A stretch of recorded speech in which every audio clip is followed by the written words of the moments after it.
और क्योंकि हम इन सारी चीज़ों को देख रहे हैं, इन लास्ट के घंटों में प्रभु यीशु मसीह के साथ क्या हुआ, तो हमें उस समय जो लीडर्स थे, उस समय जो अधिकारी थे, थोड़ा सा उनके बारे में जानना ज़रूरी है।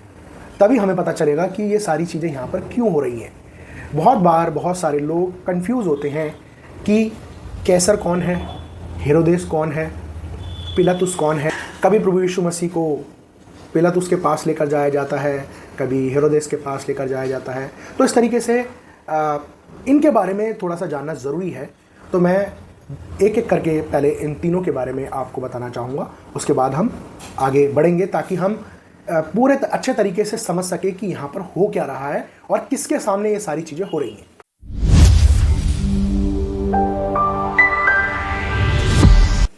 सबसे पहला कैरेक्टर या सबसे पहली जो उपाधि जो हम देखते हैं वो है कैसर। आपने ये नाम बहुत बार सुना है। तो कैसर जो है वो एक उपाधि है, ये किसी विशेष व्यक्ति का नाम नहीं है, बट ये टाइटल है। जो पूरा रोमी साम्राज्य था उसका सबसे बड़ा लीडर जो हुआ करता था वो उसे कैसर की उपाधि दी जाती थी। प्रभु यीशु मसीह के जन्म के समय आपने बाइबल में पढ़ा होगा कि कैसर अगस्तुस के द्वारा एक न्यूज़ निकली थी जिसमें यह कहा गया था कि सबको जनगणना कराना ज़रूरी है। ठीक है, कैसर अगस्तुस के द्वारा।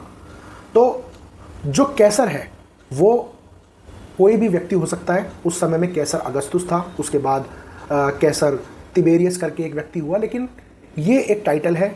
ये पूरे रोमी साम्राज्य का सबसे बड़ा अधिकारी होता था। इसी को ही सारा टैक्स जाया करता था।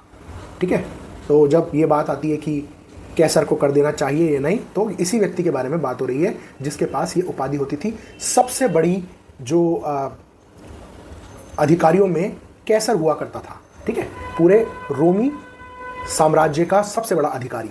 उसके बाद दूसरा जो व्यक्ति है वो है पिलातुस, पॉन्टियस पायलेट, जो पिलातुस के नाम से हम यहाँ पर देखते हैं, जिसके विषय में हम आज बात करेंगे। ये रोमी गवर्नर हुआ करता था, रोमी सम्राट। और ये इसकी उपाधि, जो रोमी गवर्नर है वो कैसर से नीचे की पोस्ट हुआ करती थी। तो जो कैसर है वो पूरे के पूरे रोमी साम्राज्य के ऊपर सबसे बड़ा अधिकारी होता था। और जो पिलातुस है वो एक प्रांत का अधिकारी हुआ करता था। ठीक है, तो जैसे यहूदा एक प्रांत था उस समय में, तो पूरे यहूदा प्रांत का एक अधिकारी होता था और वो था पिलातुस। तो ये जो पिलातुस है ये यीशु मसीह की क्रूसिफिक्शन के समय, उस समय ये रोमी साम्राज्य के द्वारा यहूदा के ऊपर रोमी सम्राट करके इसको नियुक्त किया गया था। तो ये एक व्यक्ति है पिलातुस। ठीक है, तो ये एक प्रांत का अधिकारी है। नए नियम के अंदर हम इस व्यक्ति के बारे में बहुत अच्छे तरीके से पढ़ते हैं। और अगर हम इसके बारे में बात करें तो ये 5वां रोमी गवर्नर था, इसके पास अधिकार थे। ठीक है, उन अधिकारों के बारे में भी थोड़ा सा हम आगे बात करेंगे। तो सबसे बड़ा कौन है? कैसर। उसके बाद आता है पिलातुस, जिसके सम्मुख प्रभु यीशु मसीह को लेकर जाया गया। हेरोदेस, एक और कैरेक्टर यहां पर हम देखते हैं, हेरोदेस। तो हेरोदेस भी एक उपाधि है, यह कोई पर्टिकुलर पर्सन का नाम नहीं है। ठीक है, प्रभु यीशु मसीह के समय कोई और हेरोदेस था, और प्रभु यीशु मसीह उनके जन्म के समय कोई और हेरोदेस था, और प्रभु यीशु मसीह के क्रूस पर चढ़ाए जाने के समय कोई और हेरोदेस था। तो जो व्यक्ति यीशु मसीह के जन्म के समय था वो हेरोदेस यीशु मसीह की क्रूसिफिक्शन के समय नहीं था, तो चेंज हो गया था। तो हेरोदेस कौन है? हेरोदेस रोमी साम्राज्य के द्वारा यहूदियों के ऊपर उनका राजा करके नियुक्त कर दिया गया। ठीक है, लेकिन यहूदी लोग उसे अपना राजा नहीं मानते।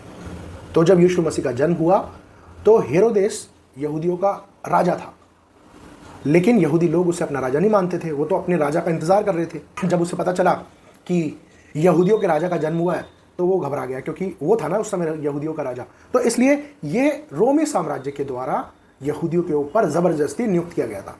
तो चाहे वो पिलातुस है, चाहे वो हेरोदेस है, सब रोमी गवर्नर के द्वारा ही नियुक्त किए जाते थे। यहाँ तक कि यहूदियों का जो महायाजक होता था कैफा, जिसके बारे में हमने पढ़ा, वो भी रोमी साम्राज्य के द्वारा ही नियुक्त किया जाता था।